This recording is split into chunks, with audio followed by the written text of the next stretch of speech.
Hello everybody, we are here today to talk about the history of propaganda in media and specifically about its worst type, war propaganda. How it all began, what its mechanism is like, and how social modern media may undermine democracy, deliberation, and peace. All that today we're going to explore with my very charismatic guest and experienced media practitioner, a TV and radio presenter, Simon Maher. Hello, Simon. I'm very happy. You're very welcome to my virtual studio. No, it's lovely to be here. Lovely to chat to you today. Simon, although our subject today is not the easiest, my first question is going to be quite simple. What is propaganda? I mean, in its journalistic definition, can I make a piece of propaganda for eating broccoli? You could invent propaganda. You could come up with propaganda for anything, because propaganda starts with the basis of every story, because it starts with information. But the idea of propaganda is to either promote or to injure a particular set of ideas or a representation of a set of ideas. So what you're really looking out for is you're looking for a bias, or you're looking for a real favoritism being shown to one side over another. And that can be from something as simple as crazy people who actually like to eat broccoli, or it can be something very serious, that could damage national security. But in the end, it's information presented in a particular way. Any kind, yeah, and that's not necessarily that it has a misleading nature. Yeah, the idea will be that it's not always going to be something that's misleading. Oftentimes it gets used because I suppose through normal channels that information wouldn't get out there. So you have to decide, okay, well, what I have to do is it's almost like you're adding drama to it. You're almost dramatizing an answer. You're almost dramatizing information, but to reach a particular goal, and almost using that information to try and convince somebody of your ideas. Oftentimes it's information that's wrong or is being wholly exaggerated, but theoretically it's supposed to start with pieces of actual information anyway. Okay, I got here. So propaganda always appeals to feelings. Yeah, completely so, and it has to, and this is when I mentioned drama earlier on. That's why I said it, is that there's something in it that has to be able to appeal to you more than, I suppose, the bare facts themselves. There has to be something else that people want to deal with when it comes to this. There has to be something else that people see as part of it, and that's what people are looking for an awful lot of the time. And what they're looking for is an emotional response rather than perhaps a logical response. Okay, I got here. So propaganda was designed to cause this emotional reaction. Absolutely. Simon, another thing is, before our today's meeting, I was looking for these first signs of war propaganda in mass media. And, just what I'm now interested in, if there is any evolution in propaganda, or they just copy and paste the same short primitive slogans. For example, if you remember in 1915-ish, in the poster with this Marshall Kitchener, with his index finger, and he was saying like, you join your country's army. Or another one like, are we afraid? No. By the way, the same slogan, are we afraid? No, I heard in a very famous propaganda speech about the total war in 1943 by the founder of war propaganda in Nazi Germany, Joseph Goebbels. He was saying exactly the same thing. He was saying, are we afraid? No. So I have a feeling that all these slogans, they are simply just copied and pasted across history. So Simon, my question is, as you are an experienced media practitioner, could you remember any more examples of propaganda so that we could track its evolution and we could recognize this sinister, short, and very dangerous slogans? Yeah, oh, absolutely. I think you made the point of starting at the start of World War One, and doubtless it had been around for many years before that. But one of the very first pieces of war propaganda I ever remember studying at any point was a series of posters that came out for World War One, and it was the fireside chat. It's Daddy is sitting in the armchair beside the fire. He's got the kids on his lap and sitting on the arm of the chair. And the slogan that's on it is, "What did you do, Daddy?" And it was always the idea of, did you play your part? And it's always been the same. And you go on, and it's Uncle Sam wants you. It's a very similar message right the way through. And what it has to do is you have to make sure that you appeal to a particular cohort, but appeal in a very direct way to them. There's no point in it even being that you're appealing to people in the broadest sense. You're appealing to them one-to-one. So, Daddy, what did you do? America wants you. All of that right the way through, and the whole idea of Uncle Sam. And it continues on. It continues on through the Vietnam War. It continues on in far more recent times in the Gulf, the various Gulf conflicts, all of that. And it's even been the same, even here in Ireland. We had it very much so when it came to the what we'd, I suppose, call the Troubles, from sort of 1969 onwards, that even recruitment on either side, particularly on the sides, the Republican side and on the loyalist side, was very much personalized. Is, what can you do for your country? It was a picture of the lone sniper. This wasn't this huge group of people put together, possibly in the way that maybe even Hitler did in World War II, which was this coming together of people.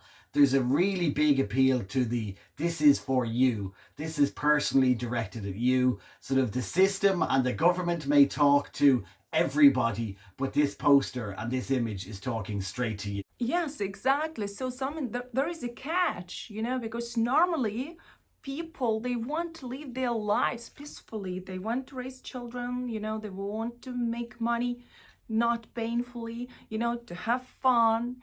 Yeah, so that's all a big catch. So my understanding is that the way propaganda acts is that it takes a piece of truth, and then it mixes this truth with all sorts of information, ideas, whatever that appeals to feelings, especially the worst ones like anger, despise, sadness, and fear. And once your emotional reaction begins, the rational part of your brain is simply switched off. And that's a golden hour to create this image of monster that was exactly made in Nazi Germany. An image of monster, somebody who is just somebody, someone, a nation or a coalition that is going to destroy civilization, and only us, we are the best nation in the world, who is going to rescue it. This is an old mechanism, and unfortunately it works. So I think so. I think it's that replacement of logic with something else. But it's the replacement of logic with a sense of something. Is that I am part of this. I will protect. And whether that is, the world against Nazi Germany, whether it is in an Irish context, will preserve your life, against attacks from loyalists or the British or the Republicans or whoever it is. But you absolutely and very quickly have to get onto a point where it's an emotional response. And it's something that you have to work very hard to create. But funnily enough, the only propaganda that tends to really work is quite simple ideas and the presentation in a simple way of what, as you and I both know, are incredibly complex areas. But to be able to sum them up and say, look, this evil is out there. You're right. You described it beautifully when you talked about the monster. Is that the monster is out there. If you get involved in this fight, then you can make the monster go away, and then everything will be all better. Now, we know, rational parts of us know, that it takes an awful lot to make things all better. But what we're looking for, and what so many people are looking for, and why propaganda works so well, is we're all looking for a simple solution. We're all looking for a black versus white. And that is what propagandists absolutely play on is that idea that I can give you a simple solution, and if you do this, no matter how bad this thing might be, if you do this, then everything's going to be all right. Exactly. And like, very, very often you have to give your life or to risk your life. And that's just, I don't know, that's simply, it's an irony of life here. It's an irony. So that you want to be happy, you are aspiring, you are trying to reach your happiness, you are trying to express your best self, and then in the end you die. Yeah. And another thing is, yeah, exactly, Simon. And another thing is that, we have this in our human nature. We love to romanticize life. That when you go and you fight for your country, or you go to conquer somebody else's lands, there is a feeling of adventure. It's exciting. You feel yourself like a hero, and that's an illusion, of course. And that's another thing which is like, how to say, it's very calling, especially to men. It speaks to men so much, and they go and they feel themselves heroes instead of looking after their families. Oh, absolutely. So like, it's without question the amount of sort of young men, as it would have been then, but men and women who have gone to their deaths, through years and years, hundreds of years of war, on the basis that I am doing this for the greater good. And perhaps on occasion they have been doing it for the greater good, but to a very, very great extent, it has been a massive amount of wasted lives. But it's wasted lives of people who, at the time, for whatever reason, and often on an emotional basis, believed that this was the only thing they could do. Yeah. Simon, that's actually so important now to find out the similarities, so that in the future we can recognize these things. There is one more thing that I would like to bring up, one more issue that I would like to bring up today. That's the mass media war. And that's something that is maybe the first, and that's something that is maybe happening first time in humankind history, because we have now lots of access to all sorts of information, and the catch is that nobody knows if this information has been verified. Furthermore, speaking of their filters and algorithms in social media, the way they work, they just feed you with the same ideas again and again. So you simply watch videos that are videos that resonate to your friends, to your circle, or your interests, and you hardly ever see or you read articles from other people or people with different opinions. And what is happening?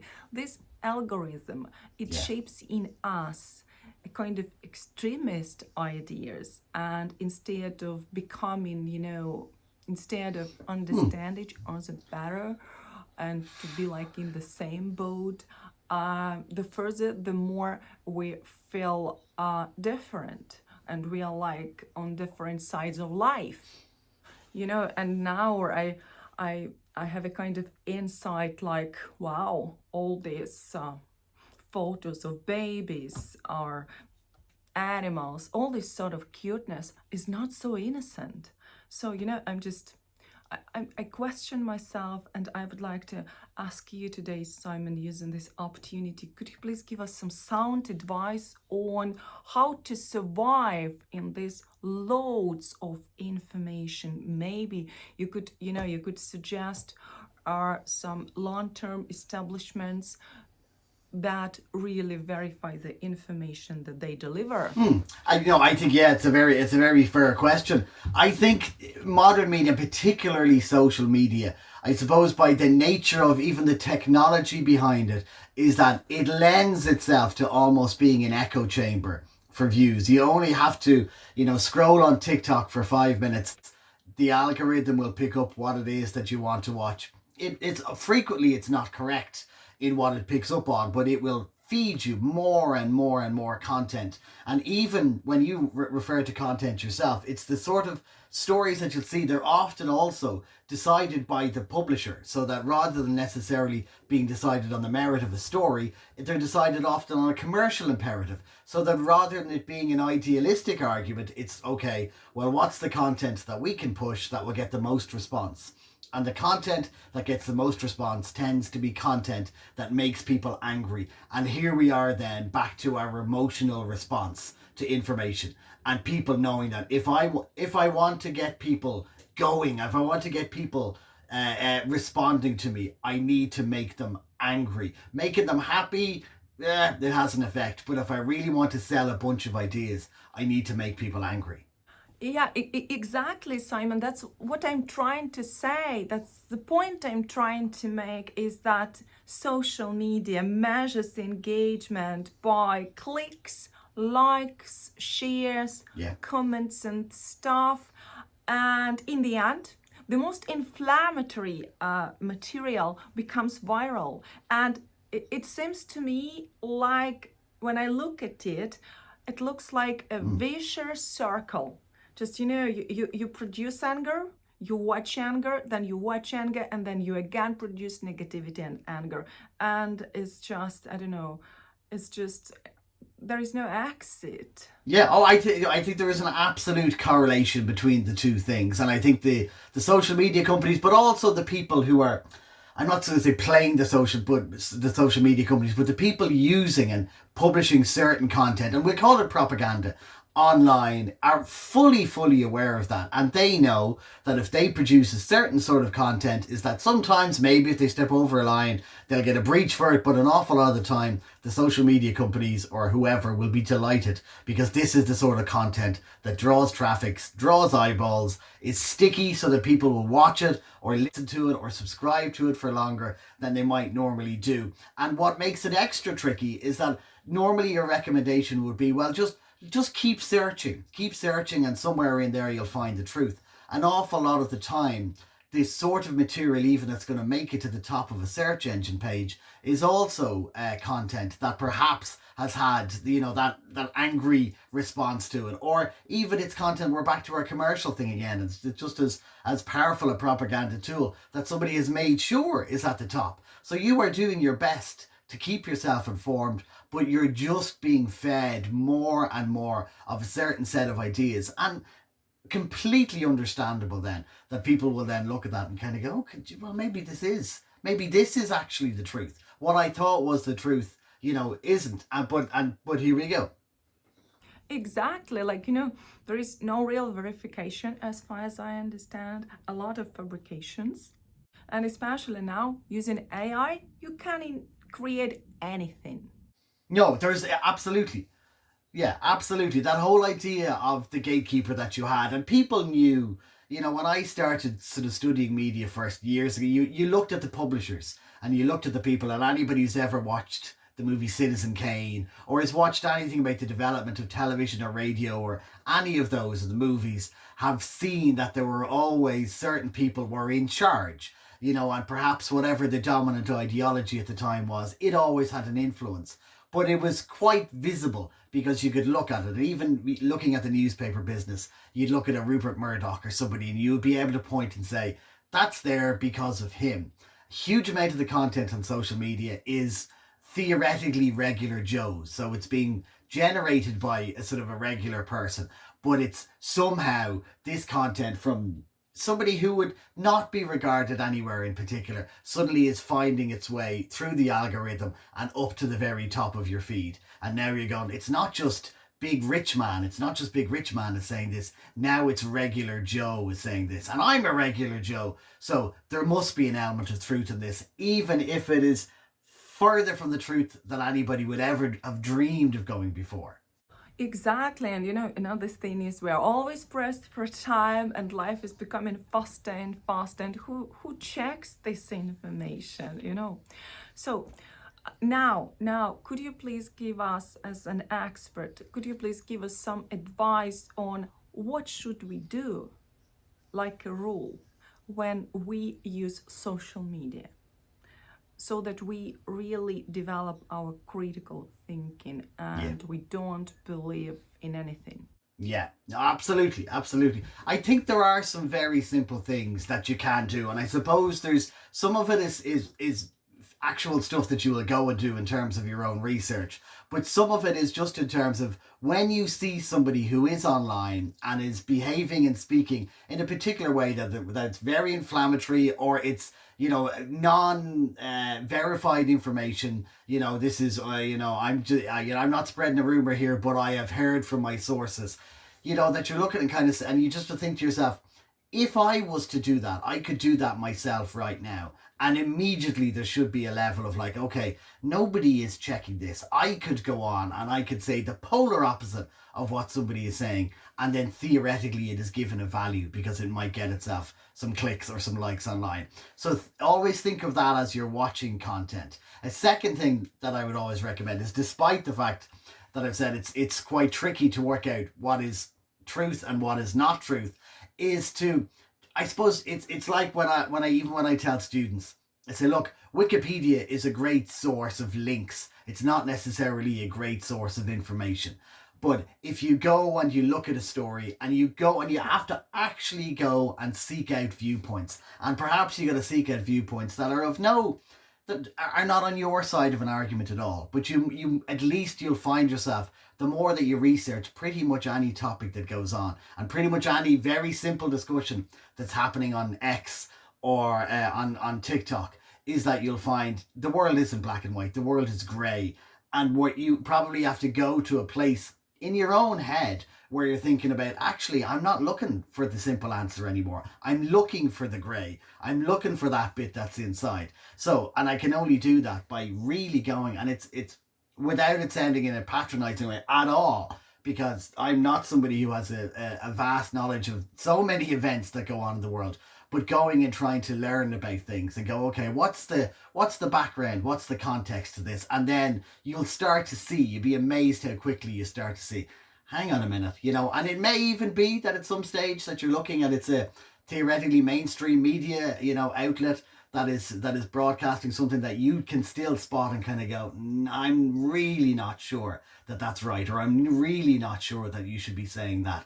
And that you're able to do that. You develop your ability to critically think, but you can only do it, and it's utterly overwhelming, but you can only do it by just taking in and trying somehow to process these sources of information, and hopefully finding people that you can trust, you know, or outlets that you can trust. You know, I kind of go, okay, well, look, I saw some randomer on TikTok say something that didn't sound quite right to me, you know, and then I went and perhaps I went through the BBC, or, you know, a trusted newspaper, or a trusted columnist, or a trusted commentator, or a podcast, or wherever it is that you have. And then you go, okay, I can make a decision. I will spend a lot of time listening to people who I don't agree with, you know, but just to try and give myself some level of context and hope that I can then see through, as much as you can, that I can see through something and kind of go, yeah, this is somebody chancing their arm. This is somebody who in 2023 is trying to do, you know, what did you do, Daddy? They're just trying to do it in a slightly more technical way. Okay, they are just wonderful tips. Thank you so much. So to make a conclusion, Simon, as far as I understand, your first tip is just to look at the person, use your some profiling knowledge, look at his or her body language, clothes, behaviors, like make your own judgments. And second, just look if this person's attitude is very much like black and white, that's already a red flag, because absolutely, there is always a dialogue, and once somebody considers himself as very, very right, so it can be already something which is not true. Another recommendation, as far as I see it, is to verify the information before you share it. Just, you know, to take responsibility for your own social media behavior, and get rid of the idea that the world is black and white. It's better to think that the world is a mosaic of very, very different colors, very different people and different situations and different outcomes. Oh, absolutely so. Absolutely so. And none of us, and that's the thing, there has to be an acceptance as well, that sometimes you will be taken in, sometimes you will feel sort of an emotional response to a story. You know, sometimes you'll feel an emotional connection to a person who's reporting or is telling you something. All of these things can be true. But again, part of the grey is probably that you have to live with contradictions, that it can be good people saying things that perhaps are bad, you know, or it can be really bad people who may actually say things that are true. And it's developing an ability in as best you can to deal with those contradictions and still come up with your best possible judgment. Simon, I'm very, very happy today because all my questions have been answered. I hope that our viewers today will benefit from this podcast and their social media behaviors will become more conscious, because we want it or not, but social media today is to some extent ruling the world. So thank you, everybody. Thank you, Simon. Thank you very much. It's been an absolute pleasure to talk to you, and it's just such an interesting subject, but we really, really do live in interesting and challenging times. Please don't forget to put likes or share our videos, write comments, whatever. We will be more than happy. Thank you. Bye-bye.